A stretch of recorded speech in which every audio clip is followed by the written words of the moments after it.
happened when I was a kid, so some of the details are a little fuzzy, but I still remember the important parts. I grew up in Nebraska, and I used to bike to school every day because my parents were always working. It was just easier that way. We lived in a rural area surrounded by farmland, and the route to school took me past this massive cornfield. Looking back, it probably wasn't that big, but it was the kind of place that looked like it went on forever, especially when you're a kid. Our house was on the other side of the field, but my parents were always clear about one thing: don't cut through the cornfield. They were worried I'd get lost without a cell phone, and I didn't really question it. I'd seen how easy it was to lose your sense of direction in there.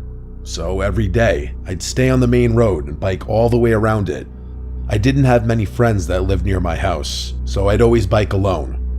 I didn't mind the longer rides. I actually developed a love for biking from doing it so often. I'd go for bike rides on the weekends, even when I didn't have to. I don't remember what day of the week it was, but it was definitely a weekday because I was biking home from school. I was biking home like normal when the chain on my bike popped loose. I don't remember how it happened, but it just came off completely, and no matter how hard I tried, I couldn't figure out how to pop it back into place. My dad had taught me how to fix my bike, but nothing I tried worked. I was stuck, and the thought of walking all the way home with my bike in tow sounded awful. Like I said, I didn't have a phone back then, so it wasn't like I could just call my parents for help. I wasn't going to ask for a ride from a random stranger driving by either. I knew better. I was on my own. That's when I looked over at the cornfield. Walking the normal route home was going to take forever, but cutting through the cornfield would save me a ton of time. I knew my parents had warned me not to go in there, but I figured it couldn't be that hard to find my way through. After all, I just needed to walk straight, right? So I made up my mind and pushed my bike into the cornfield, telling myself it'd be a quick shortcut. At first, it was fine. The path I found between the rows of corn was narrow, but it was clear enough to walk through. The stalks towered over me, and I remember there being a gentle breeze that day. Imagine walking through a cornfield as a child. The stalks feel 10 times higher, and everything feels 10 times bigger. It started to make me feel a little uneasy. The corn also blocked out a lot of the light, and it was oddly silent in there. I can't remember why, but every so often I'd look behind me. I'm not sure what was scaring me, but I remember just wanting to get out of there as quickly as possible. After another few minutes, I started to pick up on a faint rustling sound coming from the corn just a little ways off the path. I stopped and listened, trying to convince myself it was just the wind. It didn't sound like the wind though. It stopped, but as soon as I started walking, I heard it again. This time, it was a little louder and a little closer. I started to think it could have been an animal stalking me, but I didn't know what kind of animal would be making that much noise. I remember struggling to breathe, wishing I had never gotten into that cornfield at all. I picked up the pace, walking faster, but I didn't want to leave my bike behind.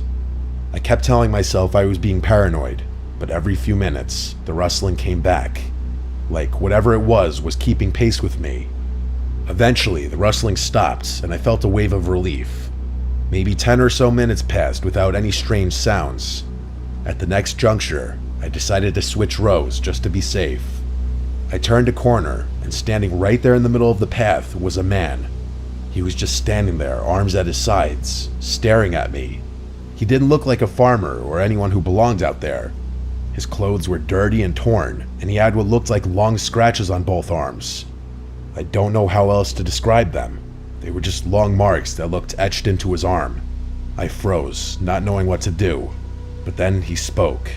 He asked me if I was lost in a low and raspy voice. I didn't respond. I was glued to the spot. He then took a step toward me and told me he'd help me find my way home. I felt like I was in sleep paralysis. I literally couldn't move. Every instinct in me screamed to run, but I couldn't. He started walking faster, his hands outstretched toward me, and that's when my legs just took over. I dropped my bike and ran as fast as I could.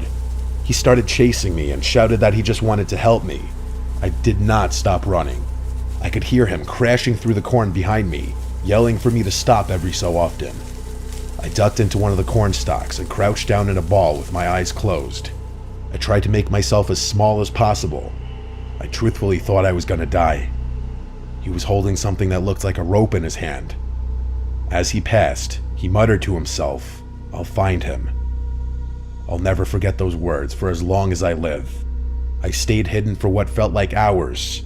My legs were cramping and my whole body was trembling, but I didn't dare move until I was sure he was gone. When I finally crawled out of the corn and made my way home, I was shaking so badly I could barely walk. It was dark by then. I eventually found my way home. I ran inside to my parents, who were worried sick about where I had been. I told them everything. My mom was in tears, and my dad looked like he was ready to kill someone. By then, though, there wasn't much they could do. That man was long gone. My dad went out to look for my bike, but it was nowhere to be found. They got me a new one a few days later, and life went on. A few weeks later, something else happened that ultimately made us move out. I got home from school one day, and there, sitting on the porch, was my old bike. The one I had left in the cornfield. I don't remember who was more freaked out, me or my parents. My parents didn't feel safe with me in that house anymore, so we quickly moved out of there. My parents don't really mention what happens, but I don't think I'll ever be able to forget it.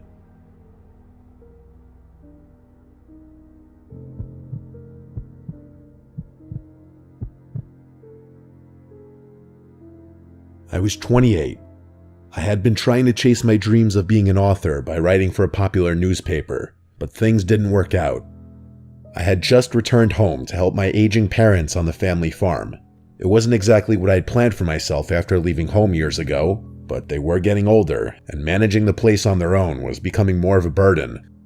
The farm was quiet and isolated, surrounded by vast fields of corn that stretched out for miles in every direction. The nearest neighbor lived about a 10-minute walk away, a small farm run by an older woman who'd been living there ever since her husband passed away a few years back. Life was slow out there, and I didn't mind that. At that point in my life, slow was exactly what I wanted. Things were pretty normal for a week or two. I was starting to get used to the routine of managing the farm, and the slower pace of life was really beneficial to me. I had a ton of free time on my hands to think and write, which was how I spent most nights. I'm not sure what it is, but I'm most productive and creative at night, so I took advantage of that. I'd get the farm stuff out of the way well before the sun went down, and then sit at my computer until I couldn't keep my eyes open anymore. I had opted to stay in the tiny bedroom on the 3rd floor so that I wouldn't bother my parents with the strange sleep habits. I liked it up there. It was cozy and quiet, and the window gave me a beautiful, muse-like view of the farm. But after about another week, I started noticing something odd. Every evening, just before sunset, I would see a figure standing at the far edge of my parents' cornfield, between 2 rows of corn. At first, I didn't think much of it. I assumed it was someone from the neighbor's farm, maybe checking on their land or surveying the crops. They weren't actually on my parents' property, so it's not like they were trespassing or doing anything technically illegal. It was just kind of odd, though. The figure didn't move or make any kind of gesture, just stood there, almost like a scarecrow or a mannequin. I couldn't tell if it was a man or woman. Hell, I couldn't even tell if they were facing me. It was unnerving, sure, but I figured it was nothing to worry about. Despite the eeriness of it all, I noted that the scene would definitely make a cool photo. A shadow against the golden backdrop of the evening sky and fields of corn that stretched on forever. A few more days passed, and the figure kept appearing. Always around the same time, always around the same spot, just standing there. One night, I watched it extra closely just to make sure it really wasn't a scarecrow. Eventually, I did notice it move, which confirmed that it was a person. It was strange, but I kept telling myself it was harmless. I even thought it might be the neighbor, the old woman my mother often mentioned. I hadn't seen her since I'd been back, but maybe she had a reason for being out near our property. Either way, there was only so much harm an elderly woman could really cause. It's not like she posed a threat to my parents or their property. Of course, if that were true, I probably wouldn't be writing this all down. In hindsight, it probably wasn't wise to be so nonchalant about the situation. Things started to change over the next few days. The figure began getting closer. Each night, I'd see it between 2 different rows of corn, always closer to the house. It was still silent and still unmoving, but it was definitely closer each night. I was sure of that. I still couldn't make out any details about them from that distance, but things were getting serious now. Whoever was out there was deliberately getting closer and closer to my parents' property. After 2 nights of this, I decided I had to do something. The next morning, I told my parents about what I had been noticing the past few weeks. My mom brushed it off and told me that it was most likely the neighbor's son, who had always been a bit of an oddball according to her. To call him an oddball was a bit of an understatement, but my mom was always one to put things nicely. To my surprise, they didn't seem concerned or even weirded out. They told me that I should just let him be, as he's harmless. One evening, as I was working late in the barn, I glanced toward the edge of the field and felt my stomach drop. The figure was no longer at the far edge of the cornfield. It was standing just outside the property line, much closer than before. A cold chill ran through me. I wiped my hands on my jeans, and feeling a mix of unease and frustration, I decided to approach it. I needed a better look. I walked to the edge of the field and yelled, "Who's there?" But as soon as I got close, the figure turned and sprinted between a row of corn. I went to chase it, but as I was turning the corner, I literally saw him dive into a row of corn, disappearing from sight. My heart was pounding as I stood there scanning the field, but there was no way I'd be able to find him. It's not like I was going to start searching blindly through the corn stalks. I was really freaked out at that point. Even if that had been a troubled kid, I don't think I was comfortable with him on the property. The next morning, I headed over to the neighbor's farm, hoping to clear things up. The old woman answered the door, so I just asked her bluntly without sugarcoating things. She seemed really confused when I told her about what was happening. She shook her head slowly and told me she hadn't been outside after dark for weeks because of her health. She told me that she could barely get around, let alone walk to the edge of her land. I then asked her about her son. She told me that he left home years ago and hadn't lived with her since. I froze as she told me that. I could feel my skin start to itch. Whoever I had chased the day before wasn't her son. It was a complete stranger. I left her farm with a growing sense of dread. Whoever or whatever was lurking near the cornfield wasn't from her place. I immediately told my parents about what she told me, and they grew concerned.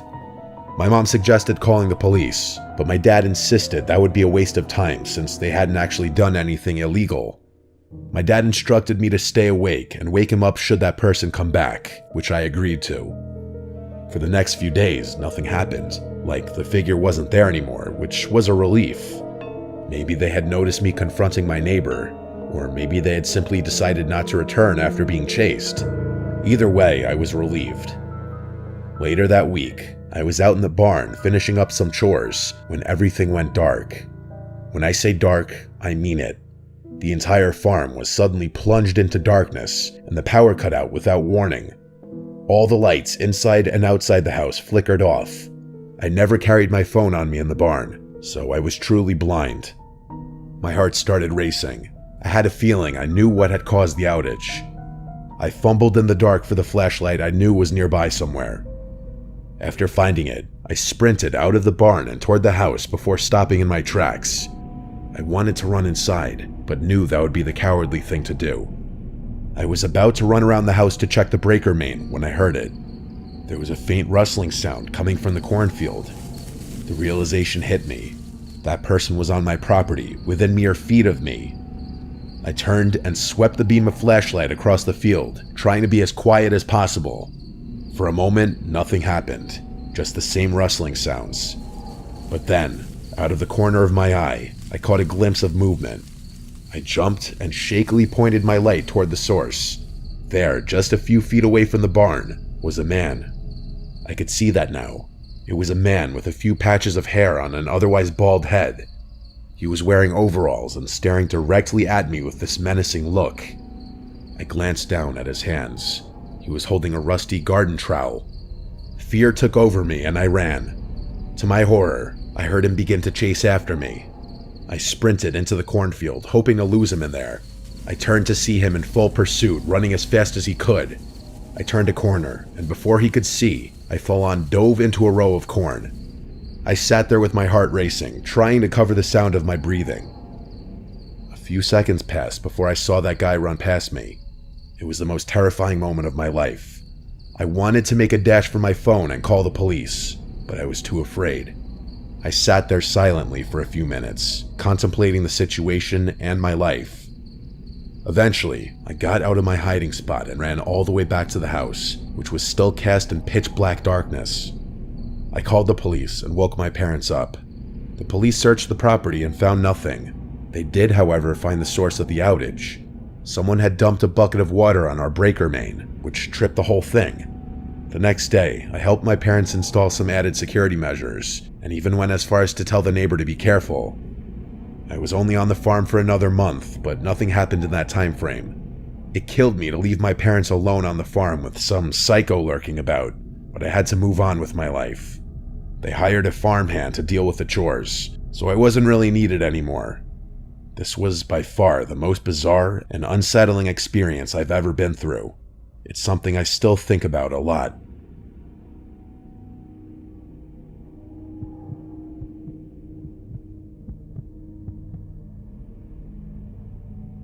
I recently moved to Iowa to get away from things. I got some dead-end job that pays a decent buck. It's not so bad. I'm definitely not going to stay out here forever, but the peace and quiet is good for me. There's a lot of farmland around here, which I'm sure doesn't surprise any of you. The rural environment is definitely not something I'm used to, coming from the city and all, but I'm slowly adjusting to it. About 6 months ago, I found a modest home with dirt cheap rent that I lived in for a few months. While the house itself was small, the property was actually pretty big.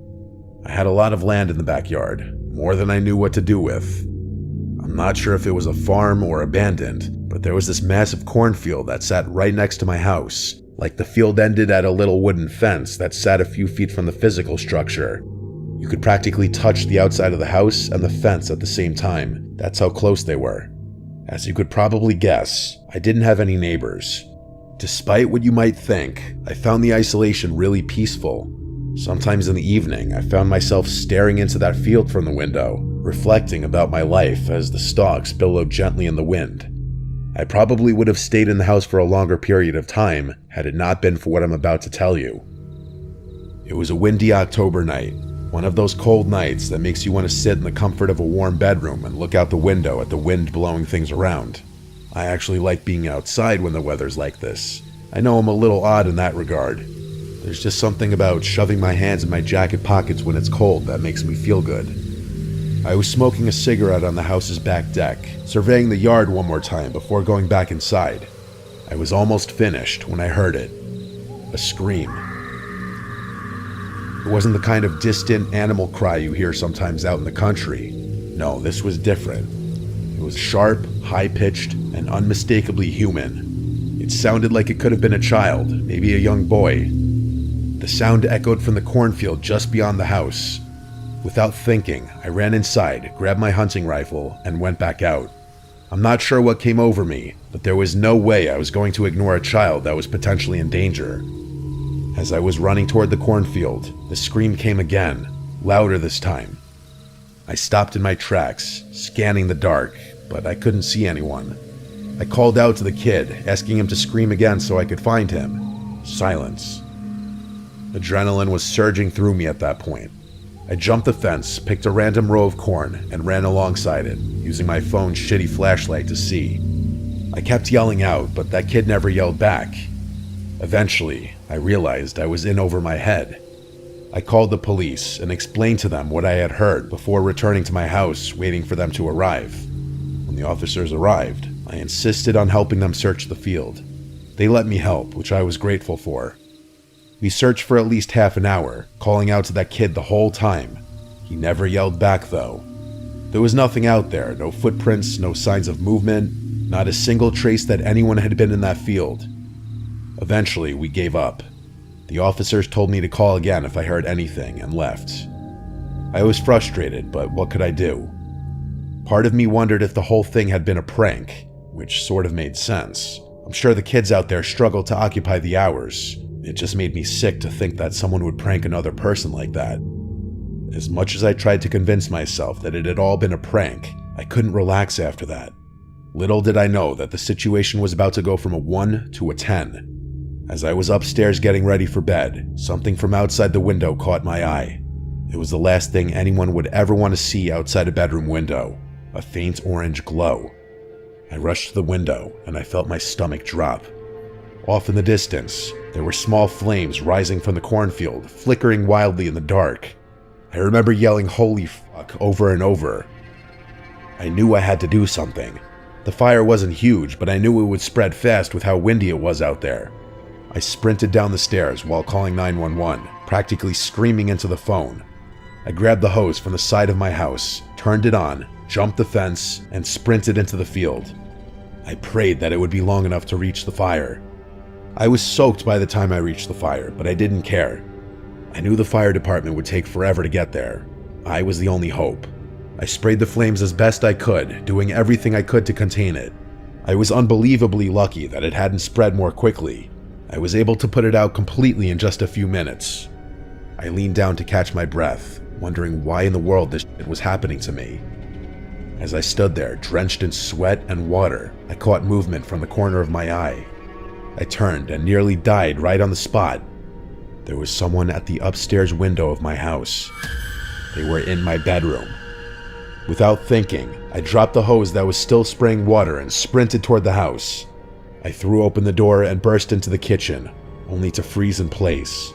The entire room was trashed. My fridge and cabinets were all open, and a bunch of my dishes had been smashed on the floor. It was fucking crazy, and I didn't know what to think. I barely had time to process the chaos when I heard the front door slam. I spun around and ran to the front door, but by the time I got there, whoever had been inside was gone. I rushed outside again, but they were nowhere in sight. I didn't have the energy to chase them. I actually thought I was going to pass out from how chaotic the sequence of events had been. A few minutes later, the police and firefighters finally showed up. I told them what had happened, and they took things much more seriously this time around. Attempted arson is a serious felony, and they treated it like such. A bunch more police officers and even some police dogs were brought out to conduct a more thorough search, but once again, they didn't find anything. Clearly, they had enough time to escape on foot. For a few weeks, I couldn't sleep. Every creak, every rustle in the night set me on edge. I slept with my hunting rifle on the floor next to me every night until I was able to move out. I kept thinking about what had happened. It didn't make any sense, but what gets me the most is that first scream. It makes me sick to think that there might have actually been a child in danger, not even 100 yards from me.